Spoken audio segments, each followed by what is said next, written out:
I'm going to be honest with you for a minute. I have a cookbook addiction.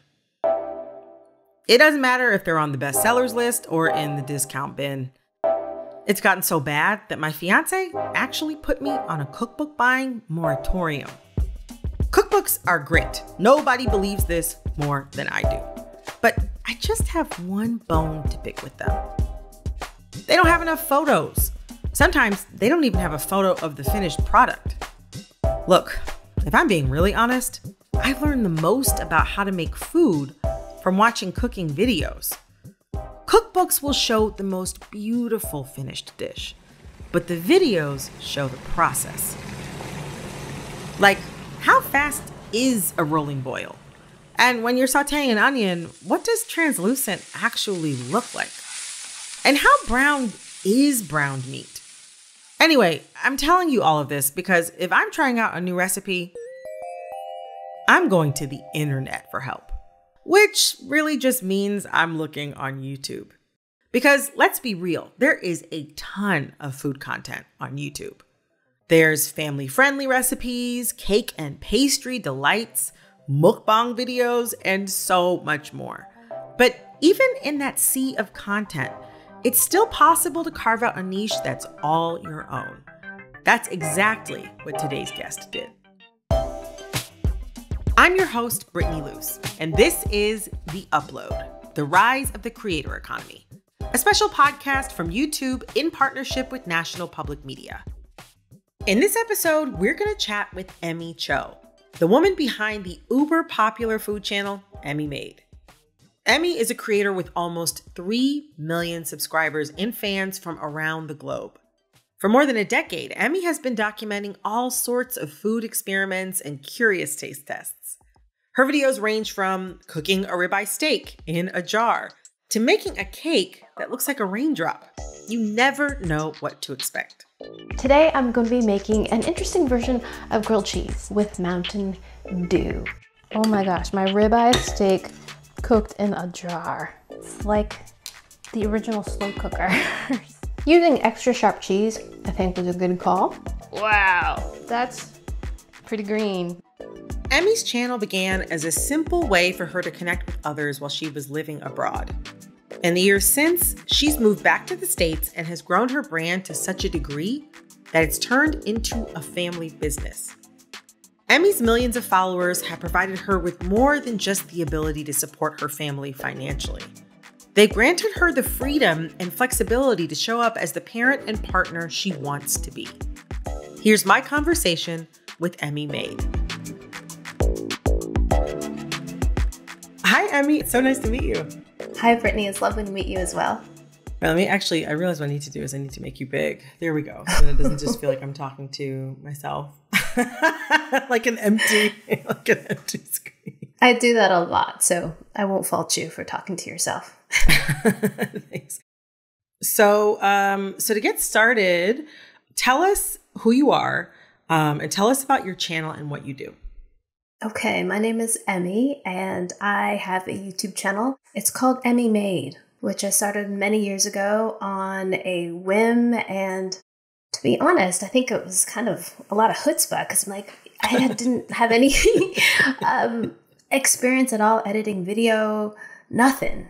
And I said, well, although YouTube was a really different place when I started.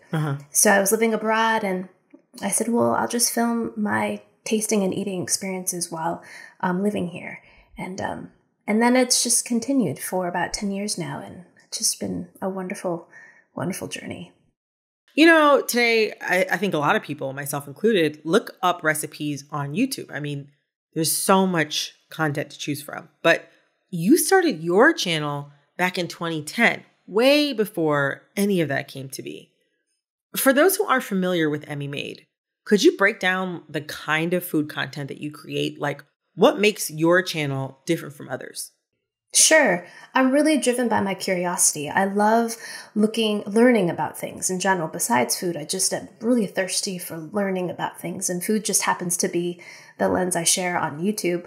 So I'll research historic recipes and try those. Recipes from the Civil War, recipes from hard times I was really interested in. What did people do in those times and circumstances when they didn't have the means to make whatever they wanted to make. They came up with really resourceful recipes that I just find so inspiring. And then I'll test out recipes or things that sound interesting or different or just new to me. Yeah. So it might be eating insects, or it might be trying some kind of old technique just because I want to know what it's like. What is that texture? What is that smell? Or what is that combination? I saw you had some video where you were making something. It was like a washing machine. Like it was like you put the candy in there and added like some water. And then you like basically manually use the washing machine until it turned like, it looked like sudsy water, but it was candy. Right. So in Japan, they have a candy aisle, but all these beautiful candies, but candy kits, like where you can make and mix and concoct and make these miniature candies. Yeah, they're sweet. So before you started your channel, you had 2 degrees and you decided to work abroad in Japan with your now husband. Why did you end up deciding to launch your channel in Japan? And talk to me about how it's grown since then. I decided to start it just because I was lonely. I was really missing speaking the language with native speakers. And although I was just talking to myself on camera, I just really missed the perspective of being American in another country. So I thought, why not share this experience? At the time, YouTube didn't really have a lot of that. And I said, well, let's just see what happens. And I was just able to keep it going after I moved back to the States and after I had my children.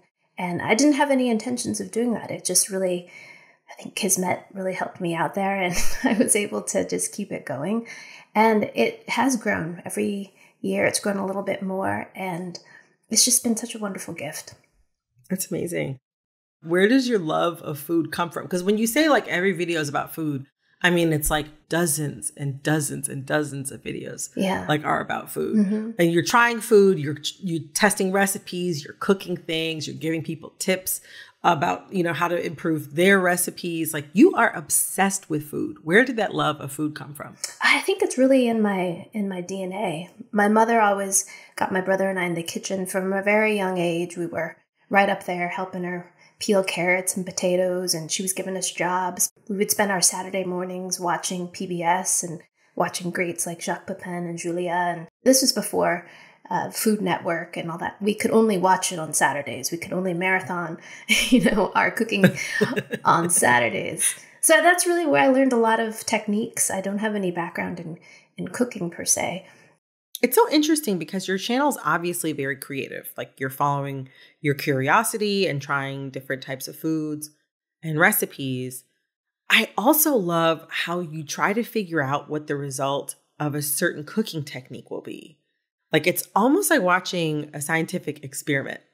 Oh, I love it. I love like breaking things down and really trying to understand on a very kind of superficial level. Because when you start diving deep, I'm like, okay. But I really love just I love it when an expert tells me in layman's term how something works. I just love that. I'm like, oh my gosh, that's amazing. Just to have that kind of trivial pursuit knowledge, I just really, really love that. So whenever I try out a recipe, I will do the Wikipedia search and I'll do some research because I just find it so interesting. There's just so much out there that I've never even heard of and learned about. And food just happens to be the way that I get there. And I feel like so much can be learned. You may not have language, you may not be able to travel there, but through the lens of food, we can all kind of understand each other because we all need to eat. Like we've all put food in our mouth, So, this is like your full-time thing. Yes. And just to be clear, eventually your channel grew so much that suddenly it wasn't just your full-time gig, like it was like a family affair. One of our producers told me that your husband was able to quit his job to work with you on the business. Do you remember when you realized that like you could do this for a living and support your entire family? I think, after I had my son, we moved back to the States. I was still doing it and my husband was working. When my husband came on board full-time working with me, I think that was the moment where I said, okay, all right, we're taking the leap. We're really going to see if this is going to work for us. And, and luckily it did. It really, But at the time, but it happened. When did you begin to monetize your content? So I started probably within the first year in terms of monetization when I was living in Japan. Wow. And yes, but my audience was quite small and it just grew steadily. But again, it was a different time. So if you had a couple thousand, you'd be really excited. Mm-hmm. And 1 million was a big number. These days, people have tens of millions. So it's wild. I know. Isn't it crazy? It's so wild. Yeah. So crazy. So yeah, I remember being stoked, just like getting a comment. I'm like, oh, they're talking to me. Oh my gosh. So I'd write back. And now I still read my comments, but I can't reply to all of them. But it's great to still have that exchange. So this is your business that you recently formed an LLC. Like, was that like a moment for you? It was. My husband and I kind of looked at each other and we're like, oh, we're a small business. But I mean, not that much really changed. It was on advice of, some people that are like, this is time. I'm like, okay, we probably should have done it a couple years ago, but there's no real handbook. Maybe there is a handbook by this point, but I haven't read it in terms of what you're supposed to do for this. So what do you love most about having a food channel on YouTube, that other traditional careers maybe wouldn't allow you to do? The flexibility. I think the most thing that I'm grateful for is the flexibility to raise my children the way I've always wanted to. Mm-hmm. And it was for me to really be there with my kids. I've dreamed about having children for a long time and put it off for quite a while because I wasn't in the right place for it or the right situation. Mm-hmm. And finally, when we were ready, it was such a great way to just be present for them in a way that I really wanted to be. And so grateful for that. And I could always rearrange my YouTube publishing schedule or my editing schedule to work around my children's schedule, which was wonderful. I still edit at night and I film during the day, not at nap time anymore, which is great. But before it would be during nap time, I'd be just frantic trying to film something while they were sleeping or trying to get them to sleep. And it was pretty nuts, as any parent can tell you. Mm-hmm. So just having that flexibility is just so wonderful. Wait, so I'm trying to get the timeline. So you had the channel before you mm-hmm. had your first kid. What was it like to continue making videos while also like becoming a parent and going on this whole other adventure with your family at the same time? It was nuts. I think initially my first kid was a challenging kid, let's put it that way, I think. But I was too. My mom very gleefully, when she spoke with me over the phone after my son was born, said, is he fussy? I could hear her smiling. I'm like, yes, Mom, he is. And she's like, oh, interesting how genetics works. I'm like, thanks, Mom. But so it was tough because I had to hold my kid constantly. Yeah. Didn't want to be put down. And I was like, I still need to make videos. But you manage. That's what you do. You figure out your child as best you can and mm-hmm. you work around that. So I have videos where I had to crop myself because I'm nursing my kid, so you just find ways to make it work, just like anybody else. The flexibility was just so important for our lives because you have to be flexible when you have children because they demand it. Yeah. How has that flexibility changed over time? Because you've had your channel for over a decade now, or just about a decade now. Does it look the same way that you initially, imagined that it would? No. Yes and no. It's changed as my life has changed and my children have changed. Now they are in school. And so, although this past year was a whole nother set of challenges for everybody. Right. That really freed me up some time to, when they were attending school, to mm-hmm. have a set amount of time to film. And that I hopefully shows in my production quality and the amount of attention that I can actually put in the videos. Before it was just open up the laptop, get in front and just film something crazy. And then that was that. So even now I love to keep things simple. I don't like to complicate things unnecessarily. So really simple setup. I used to shoot right in my kitchen until recently. I have a separate space now. So it was always just this kind of it was more frantic, I think, before. Now I feel like it's a little bit more leveled and controlled because my kids have gotten older and have become more independent, which is just wonderful. I think there's a lot of people out there who are feeling exactly that sentiment. Right? It gets better. I think a lot of people still think all YouTube channels are like 13-year-olds doing tech reviews, but so many creators are parents like you. Like you've gone from creating videos with newborns to small children. Do you have any advice for parents of small children looking to start their own channels? I would say set up boundaries from the very, very beginning. Parents and people that are not parents as well. Think about you potentially becoming a public person, a very public persona, and think about what boundaries and would you need. I think that's super important because as the time goes and you're trying to make content, it's just like, oh, I'll do this or I'll do that. And then, but if you've already thought about it, it's like, I won't do that. Then it's easier because then you don't have to make that kind of decision later. As you continue doing this, potentially, burnout is a very real thing, and creating content's a very real thing. And you don't want to feel like you have to dig in places where you might not want to dig. So if you set up those boundaries early on, then you don't even have to think about that. Yeah. That's one thing I've been really trying to practice of the last couple of years is just saying, you have a day off. Take the day off and don't look at your social media for the day. Don't feel like you have to post for this day because some things are mine and they should be mine. And I think that's true for everyone. That's so amazing. Wait, I wonder, what were you envisioning you would be doing before the channel? Like, what was your plan? What were you going to do? I don't know. Initially, like, when you're a kid, you're just like, I'm going to be a doctor. I am good in science. And I sort of pursued that path in undergraduate. And then I pursued an art degree as well. And then I studied more art after. And I thought perhaps that's where I would end up teaching art, perhaps, or teaching something. I've always loved teaching and learning. And so I figured that might be someplace I would end up. In the beginning, it feels like, oh, yes, it's just going to be this path to become this title. And then as you start living it, it gets a little murkier. How do you stay inspired to come up with new content after almost 11 years of being on the platform?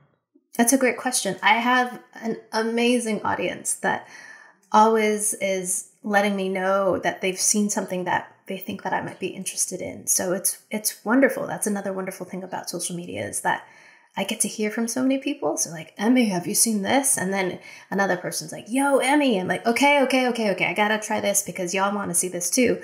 So it's a really great way to kind of get a pulse on what people are interested or curious about. And so, or I've never even heard of, which is wonderful because a lot of times I haven't heard of these things. So a lot of my ideas also come from just my audience, which is really fun. Do you feel more pressure today making your videos than you did before? Even maybe to the point of like a larger audience, feeling more pressure with more eyes on you. Like, how do you deal with that if you feel it? I certainly felt pressure. I think when my husband took the leap with me, I'm like, okay, we're all in.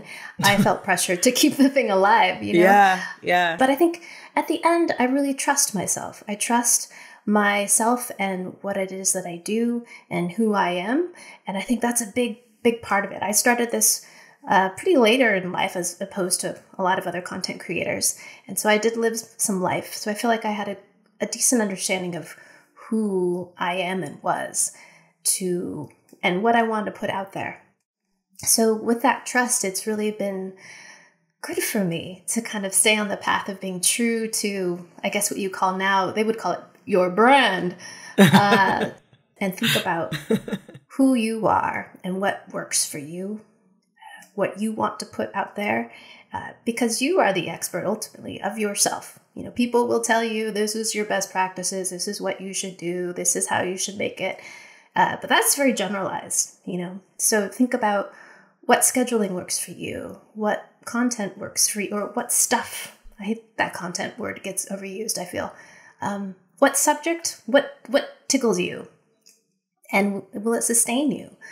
So those things are things. And then ultimately, you're the one that's going to give you the right answer if you're true to yourself. Yeah.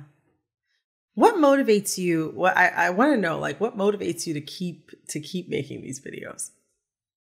I think it's just, again, curiosity. Like, I think even if the YouTube were to end today, I would still be making stuff. I would still be experimenting.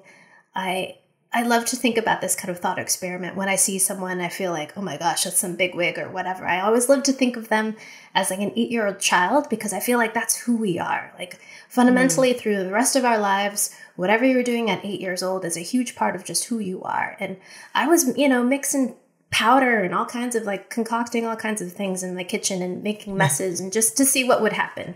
Yeah. So that's still with me, and I would still be making that kind of stuff. So I would be experimenting, maybe making art, definitely cooking, trying out recipes, regardless of YouTube or social media, because that's what I love to do. Would I be talking to everyone about it? Maybe not so much, but. This is like the core of Emmy is basically on your YouTube channel. It's like you really get to go back to, like, like you're saying, we're all sort of 8-year-olds on the inside. So you get to go back and, like, fulfill that 8-year-old Emmy wish. Totally. All the time. I do a lot of projects with my kids, and it's related to things that I'm like, I just didn't have the right ingredient to make whatever it is, to make a certain kind of slime, so I'd substitute something and it would fail. So I would tell my kids, okay, we're making this. And I finally have the right tools. It feels so good. Just like we have the right ingredient to make this happen. It's wonderful. Oh, that's so wonderful. Emmy, thank you so much for taking the time to talk with me today about your journey with your YouTube channel. This is so great. Thanks, Brittany. Thanks so much for your time. Emmy has it all figured out. She's achieved the kind of work-life balance some people spend their whole careers chasing. And she does work that she enjoys. I mean, Emmy's been on YouTube for almost 11 years now, and she has consistently created videos that her fans obviously love. It's no wonder she caught the attention of YouTube early on. After our conversation, I actually learned that in 2013, Emmy won YouTube's Next Up competition. Because of that program, she was able to upgrade her gear and meet and learn from other creators. Today, there are even more ways that creators can work with YouTube to maximize their potential. I wanted to learn more about programs like these, so I turned to Jamie Reichstein over at YouTube. Hi, Jamie. It is so great to be talking with you. Hi, Brittany. Thanks for having me. So to kick things off, why don't you introduce yourself for our listeners? Hi, my name's Jamie Reichstein, and I lead creator programs at YouTube.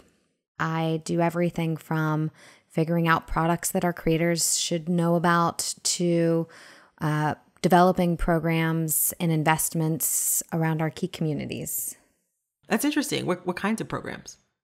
YouTube does so much more than offer a platform where you can upload videos.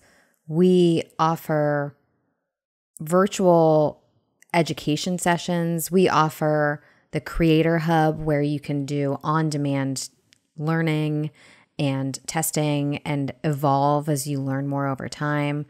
We provide programs where you can connect with like-minded creators, whether it's gamers, Black voices, female creators, whether you're in the beginning of your journey or really at the top of your game and you want to teach others.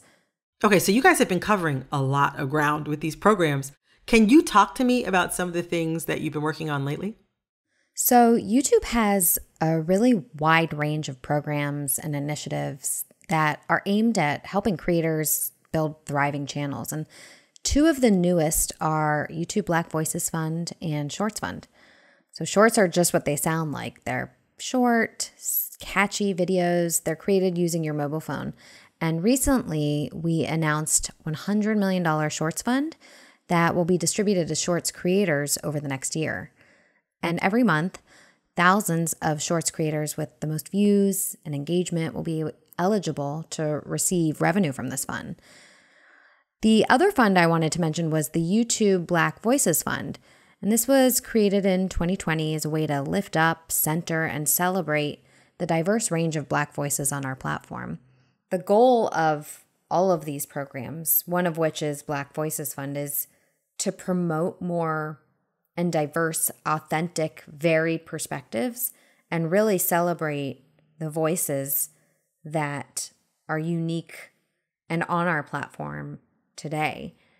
And we at YouTube, through these programs, say we want to help celebrate those and bring you from where you are today to where you want to be tomorrow. So what kind of growth have you seen as a result of these programs? It's really interesting. As I've been an employee of YouTube since 2008, I've seen the evolution of not only YouTube and the creator ecosystem, but our response as a platform and as an industry of creative individuals putting content out there for others to enjoy. I think what I've noticed is that it's almost cyclical. The beginning of your journey is really exciting. There's so much opportunity, and we find ways in which we can engage with you and connect you with other creators at that stage in their journey. And as your creator journey evolves throughout the life cycle, we see this growth and this explosion and these trends, and people really evolve and grow up, and they become businesses on the platform with all the amazing opportunities they provide, but off platform as well, whether they're developing their own brands for sale or whether they're going on tour and performing, or they're coming to conventions and summits that are put on by us or by other creators to once again teach and connect the next generation of creators. It sounds like YouTube offers a flexibility for content creators that maybe more traditional media spaces didn't before. Talk to me more about that.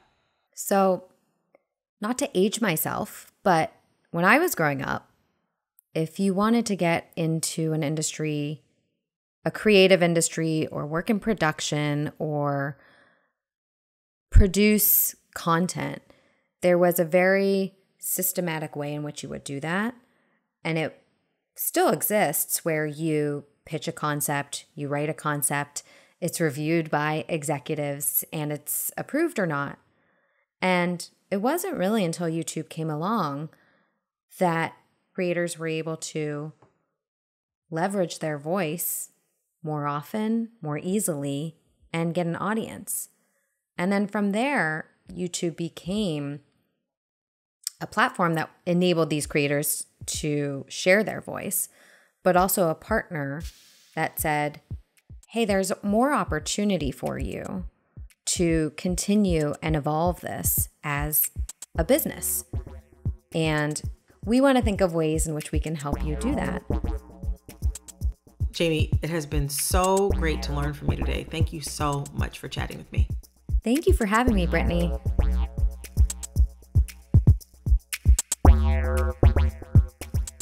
It's programs like the ones Jamie describes that help self-made creators like Emmy stand out in today's sea of digital content. In our next and final episode in this season, we will look at how YouTube is helping amplify the work of creators in the music industry. You don't want to miss it. Thanks for joining me on this journey into the world of YouTube creators. I'll catch you next time. In the meantime, don't forget to rate, review, and subscribe wherever you get your podcasts. The Upload, The Rise of the Creator Economy is a YouTube podcast produced in partnership with National Public Media. Our executive producers are Brianna LaFleur and Erica Osher. Our supervising producer is Shannon Berner. Our lead producer is Teresa Avila. Editing and engineering by Allie Kiltz. Production assistance by Gurjeet Kaur with support from Maddie Weinberg. Our logo was created by Jen Grottle, and our music is by Tima Likes Music. I'm your host, Brittany Luce, and thank you for listening.